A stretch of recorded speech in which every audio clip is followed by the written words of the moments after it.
guys good? Yes, absolutely. All right. So these three are total rock stars in their different markets. Same formality as yesterday. So first thing I want to do is just let you say who you are, where you are, and tell us about your business so we get a snapshot of who we're listening to.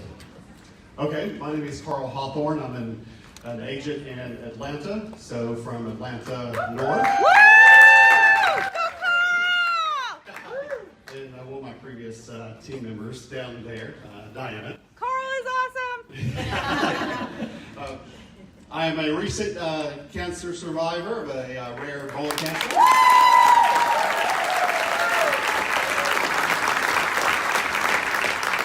So after 14 years of real estate, I restarted after a sabbatical.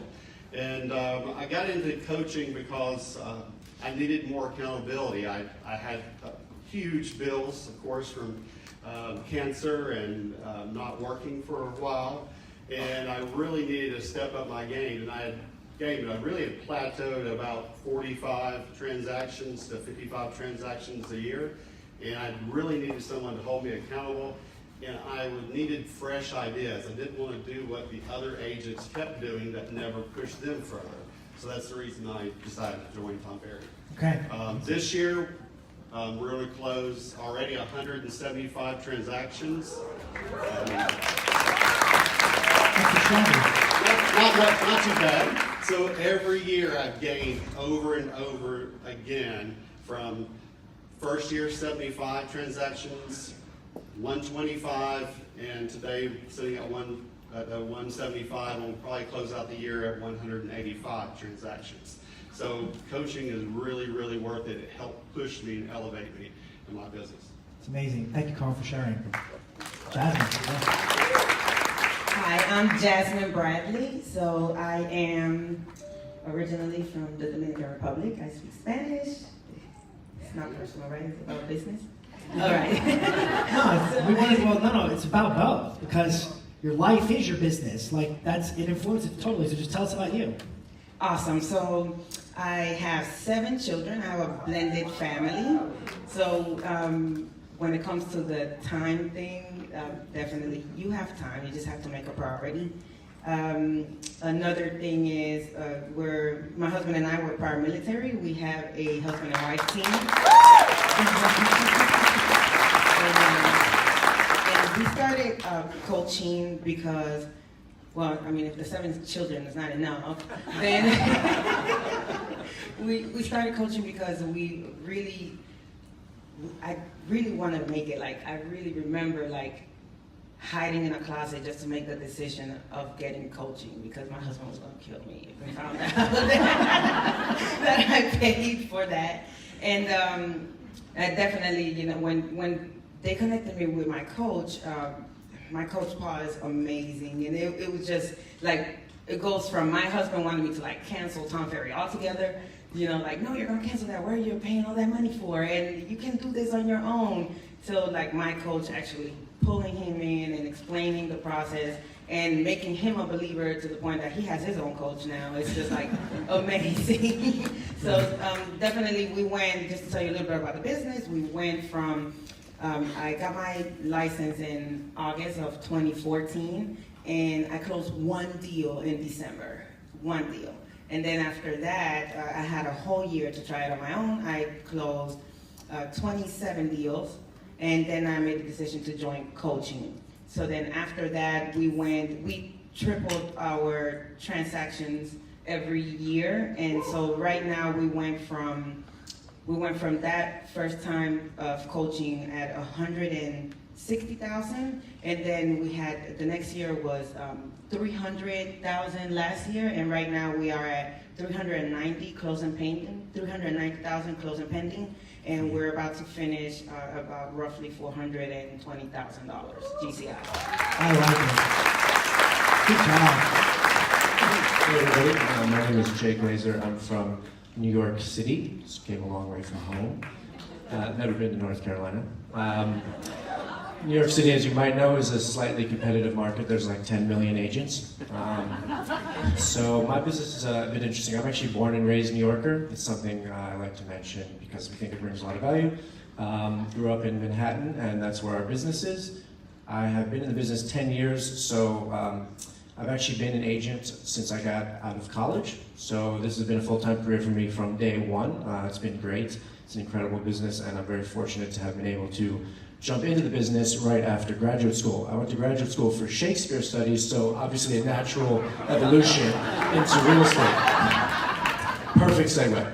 And so, yeah, I've been in the business for 10 years, as I said. This year we'll close around, New York City's a little bit different. We're not really big on massive amounts of transactions, so we'll sell about 35 homes this year. And I think we'll probably close the year around 2.1 million GCI. Originally, before we joined coaching, just to give you some context, our highest year was about $1 million. So we basically done 100% increase in our business year over year, and we've seen dramatic numbers for the last 3 years, pretty much. So it's been an incredible run, very lucky. It's amazing. Thank you guys for sharing your stories a little bit. All right, so they each run phenomenal businesses, do they not? Yeah. And I'm really interested I want to learn more about like your journey in terms of, because you made a comment like it's not a personal thing, but it is a personal thing. Running a business, being a person. We listened to Kim yesterday talk about how she faced a massive challenge, and yet she's been able to stay the course. Now let me preface this conversation a little bit. I've been trying to make it very clear that this is a marketing event. But by no means am I suggesting that marketing is the end-all be-all of what it takes to be successful in this business. Now, having said that, I'd like to break down, like, what are some of the things you guys are doing in your businesses, tactically, from like a high-level view, 30,000-foot view, to generate leads, to grow your business. Where's the business coming from? And anybody can go first. I have the mic up.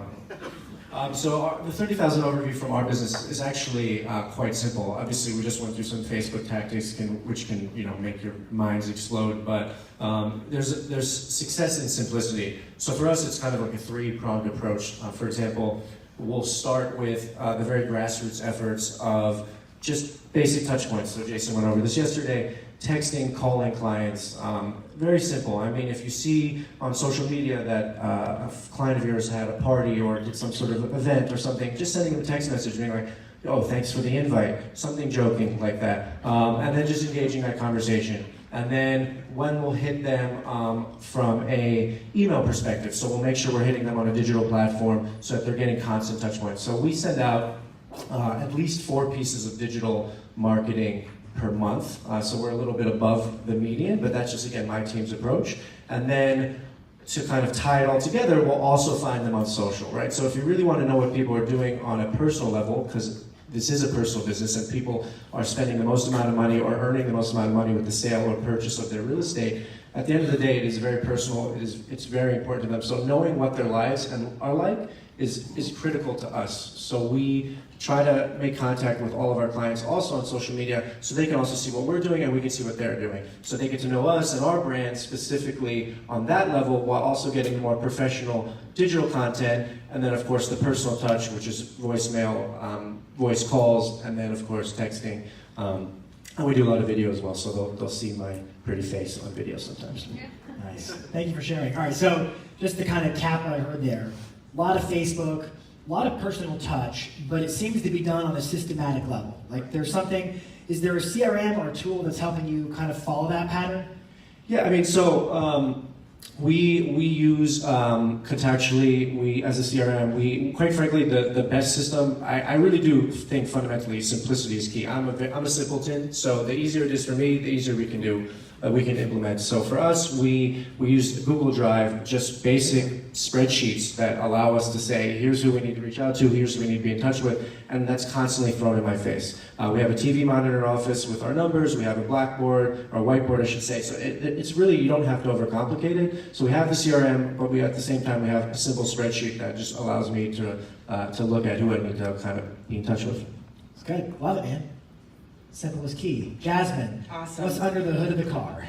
All right, fantastic. So for us, our main thing is that everybody that comes in, you want them in your CRM. So our CRM that we're using right now is FirePoint. Okay. I wouldn't suggest, if you don't have the money at the beginning, to start with something like FirePoint or Conversion or Boomtown. Start with whatever your company provides already for free. And that's how I did it. So everybody goes in there, and you automatically put them in a drip campaign. It is a drip campaign, whether it is for the emails or what does everybody want? They want to see houses. They're really not looking specifically for you unless they just like you. So, but they want to see houses. So if there's a buyer, then you set them up on a campaign for to receive houses, for buying. If it's a seller, you can still put them up in a campaign for houses, but you just set them up specifically for their neighborhood. And if anything, they're at least receiving one touch from you. Sometimes it has gotten to the point, we're still tweaking our systems, so it has gotten to the point before that we forget about somebody. It's a lot of people, but because they're being touched, they feel like the email's still coming from you. So if you don't have a CRM, I would say that would probably be the first place where you start. I mean, a lot of people do a lot of marketing, and then you start receiving all of these people, and you can't keep up with them, or you don't have a way to at least keep them organized. So if you put them in your CRM, they are receiving houses from you, and it will help you kind of buy you time until you can give them all a call. So I hope that helps somebody. So it sounds like step one, get everybody in my CRM. Step two, get everybody on a buyer search so they're getting auto listing alerts, right? Exactly. And that alone is going to drive people. I mean, half of what we've talked about is get people on buyer searches. So there's the automatic, it's part of it, right? Exactly. And then, we do a lot of other things also, but I would say that's the main thing. So here's my question. Where are the people who get in your CRM? Where are you getting them? Awesome. So we're getting a lot from past client and Sphere, and also for online leads. And so a lot of the CRMs have a feature where you can pay them to do the advertising for you. So like to attract buyer leads. And then from there, when you attract the buyer leads, you call them and you convert them, make them past clients in Sphere. And as long as you stay in touch with your past clients in Sphere, they will recommend people to you. So is FirePoint doing Google ads for you, driving traffic to the site? Yes, they do Google ads. And so then besides that, one of the ways that we stay in contact with our past clients in Sphere so that they don't forget about us is through video. We do video, we do a lot of Facebook advertising, we do a past client Christmas party at the end of the year, and that's a lot of fun. Everybody, it gives us the opportunity. The way we look at it, it's very hard to do pop-bys for everybody when you're closing so many transactions. So if you put them all in one room, then you can kind of love on them at the same time. So that's how we look at it. Nice. Hey, Jay, I got one follow-up on you real quick. Is that all right? Before I go to Carl? So a lot of what you're doing, so like you guys both kind of described a similar thing, which is once people get in my database, I stay in touch, which we talked about. Text, email, phone, video on Facebook, whatever it takes. How are you getting people into the system, into the CRM? Yeah, so for us, the foundation of our business has always been sphere of influence. We just constantly out there. I'm constantly out there. I focus on a lot of business to business. I focus on a lot of just really retargeting past clients. I think something that Jason said yesterday, which is I think super important, which is you have to come from a position of value and service. So I fundamentally believe that I'm helping my clients and I will be helping their friends and family members. So I'm very, very aggressive in asking for the business. I mean, I'll straight up send a client a text being like, I expect 3 referrals from you this year. And quite frankly, oftentimes they'll say, oh my God, I'm so sorry, I'm falling behind. It's a true story. So I think, but it's because I genuinely, fundamentally at my core believe we're providing value to them. So it doesn't, I've never thought for one second, oh, this feels salesy or I'm soliciting something. I say, I want to be helping the people that you know, so send them to me. So for us, sphere of influence is a massive, massive part of our business. But since this is Marketing Edge, I will say one thing that I think have done really well is try something.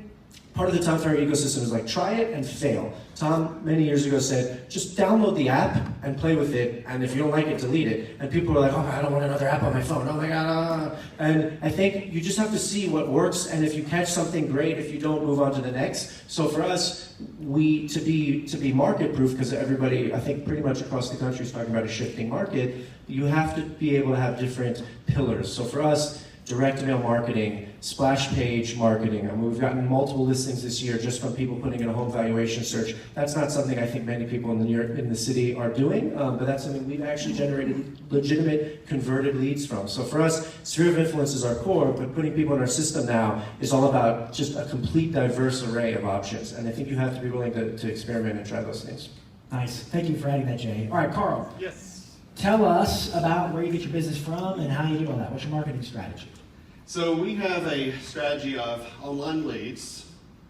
We do farming, which I love farming and open houses. They're wonderful. Do it. And sphere of influence. And I'm a big open house person. So many agents hate open houses. And I hated them too before I joined Tom Ferry as well, because really I didn't do anything besides just listing it on the MLS that the open house was going to occur. And I didn't think about I need to be planning 2 weeks in advance for these open houses. And my coach and other people in the Tom Ferry organization shared ideas, and I took those ideas, changed it to my market, and I'll never forget one house where I had 150 people come through. I got 5 listings that next week. Thank you. The best part of it was the other agent that dominated that farm started calling those people and asking her, why did you go with Carl? You know he charges the full 6%. I would have gave you 1% less. And they said, Carl does it different. Carl's willing to put in the time. Did you not see how many people came to that open house and they had multiple offers?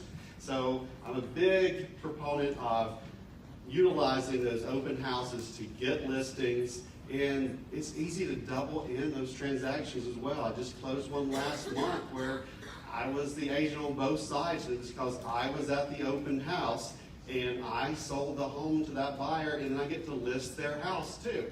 So they're crucial. Just really, you don't have to spend a lot of money, and it's easy money. And you go into a farm that you're farming, and people, they don't even ask for reduction in commission. They know you're the authority. They know that you are closing those deals. Last year in one farm, out of 64 transactions, I did 24 of those. That's nice. Facebook is so simple. It is so easy to get viewers to look at your post and to get clicks. And sometimes it's easier just to pay someone to do it, but they're not in your local market. And I'm spending $30, $50 in getting 10,000, 12,000 views and 3,000 engagements, 200, 300 clicks that end up going into the database. It's really easy, and sometimes when you try too hard and make too much information in that post, you won't see a return. But I have a ISA that has started putting simple things and little wording and putting the right pictures in the right places will start an engagement. I'll never forget my ISA, the first month she was in, she posted on BombBomb a video to 4,000 people, and it was still linked up to my primary account. So I'm going down the road, and literally 800 people opened that post that she sent through BombBomb. And so we had a discussion of taking me off that account because I couldn't see any of my emails because it was getting buried between those lines. And her post was so simple. It's just really easy to do it. And I encourage you to do that because you're getting in front of everybody and you can market. And even though Facebook has made some restrictions, what you can do is scrub the areas that you want as far as demographics and areas. Remind is a great tool that I'm starting to use where I can go in and I can, instead of mailing out to 500 people, I can build that down to people that have been in their house for 7 to 10 years. I can upload that list into Facebook and just target them. So I'm spending even less on Facebook ads and popping in front of those people, and they don't know that I'm just selecting those people, but they see me more because I can spend more money on those people. Love it. All right, so it sounds like you've got what I call a comprehensive, you're everywhere type of marketing strategy to farming. It's open houses, it's Facebook, it's everything, right? Yes. And I think like that's the value, like you talked about a second ago, Jay. From the ecosystem, try this. If it works, great. Tinker. If it doesn't, move on to the next. And it seems like you've sort of tethered together this elaborate farming strategy. And what were your numbers again this year? We're closed 175 transactions this year. We're currently at 1.6 million in GCI, 38 million in gross sales. It's amazing. So it works. It works. Awesome. All right, so each of you said something that kind of piqued my curiosity. You talked about the resistance to initially, like you and your husband getting into coaching, et cetera. You talked about the resistance too many agents face in terms of being aggressive or reaching out and providing value. You talked about your own personal story of overcoming cancer, which is inspiring. What I think is significant to discuss is there's a mentality it takes to be a winning entrepreneur in this business. What would each of you, from your own vantage points, what would you say to this group here in terms of, the market's shifting, the technology's changing, the status quo is changing. There's a lot of things that are changing, which we alluded to. What would you say is the mentality that every one of these folks here should adopt in 2019 to continue growing their business? What's the mindset?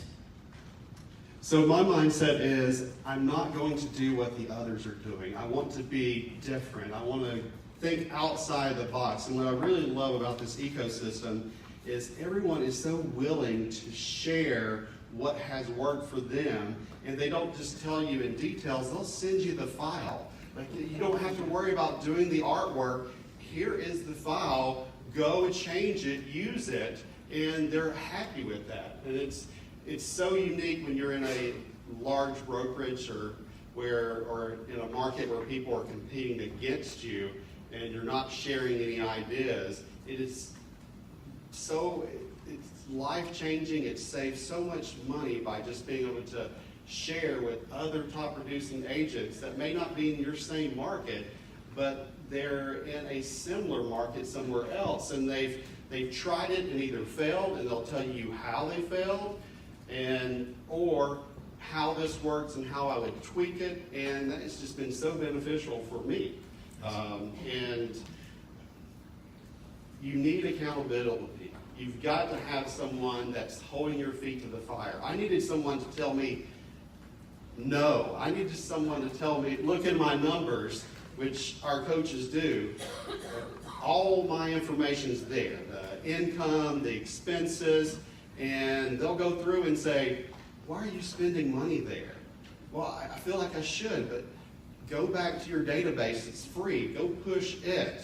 Or this is working, why are you spending money on these online leads when you can go farm, it's cheaper. So that is so important because actually my coach knows more about my business than my wife knows about the business. And it is neat to have someone that's been there, done that, and that can help us not overspend, stay in budget, and give us refreshing ideas and a second look at our business. You can't put a dollar of value on that. You just cannot. I have failed so many times and learned from that, but by being in coaching, I've seen others fail. I'm not having to reinvent the wheel when I'm just given the wheel and say, run with it. Love it. All right, Jasmin, what would you say? Thank you for sharing, by the way, Carl. Jasmin, what would you say about mindset to this group? Wow. Definitely the mindset is that you can get very overwhelmed with all of the information. Everything's changing. Oh my gosh. They have proven that we are more negative, even in the English language itself. You have to learn English, so.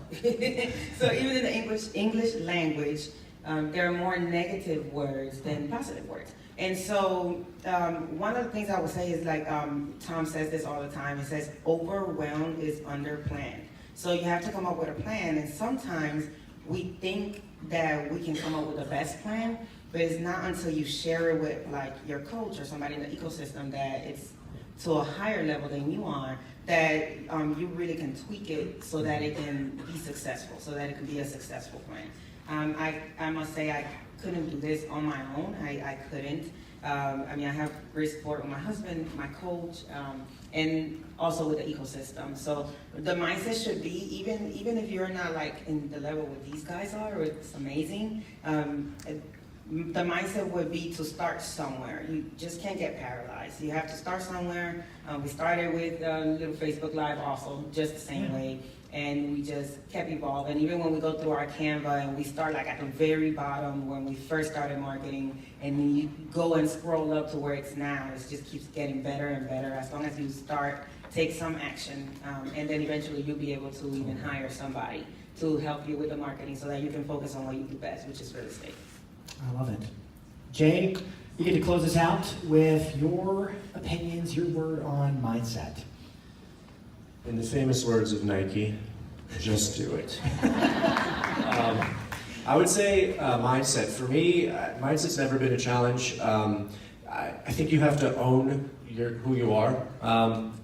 Exhibit A. You have to I know itself to be true. I think so for 2019, shifting market, I think you really have to just do you and do it well. Do what you do best and stick to that. So, if you love open houses, don't go bananas on other marketing strategies because that's really an excuse not to do what you're doing well already. I think we all we just signed this affidavit. Don't be a candy ass or whatever it says. Don't just do you and do it effectively and own the space that's going to make you the most amount of money. So for me, the mindset is, I have a very specific brand, and I just need to 10x that brand. I need to maximize that brand, and I need to own it. So just do it. Awesome. Hey, Carl wanted to add one more thing. So Carl gets to close. Sorry, Jay.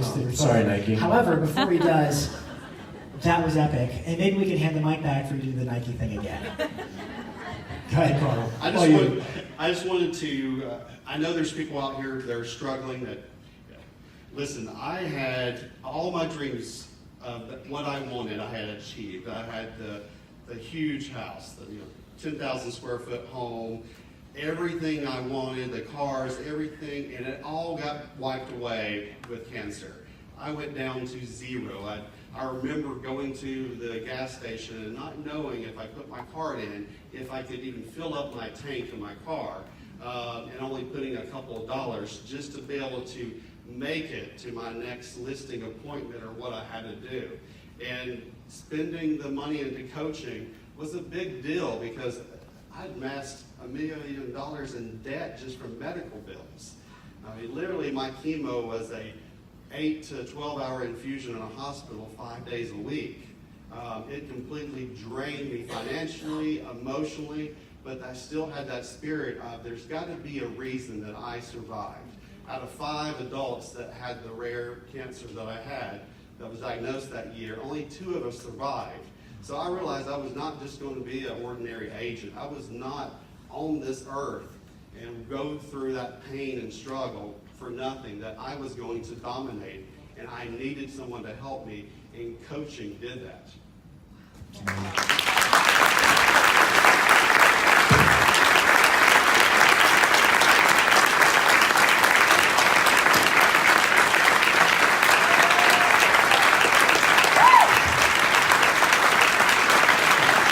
You guys are awesome. Now I gotta talk about that. I'm inspired. Gonna gain composure. You guys are amazing. Thank you for being here for this panel. These folks are a wealth of knowledge. They came here to share. They didn't have to share what's under the hood in their businesses. And it's not just about the business. It's about the life that is being lived as a result of the business. So thank you guys for being real, for telling us your opinions and sharing your story. We appreciate it. Let's give them a round of applause one more time. Thank you guys. Thank you so much. Either way, you guys are awesome. Thank you so much. That was good.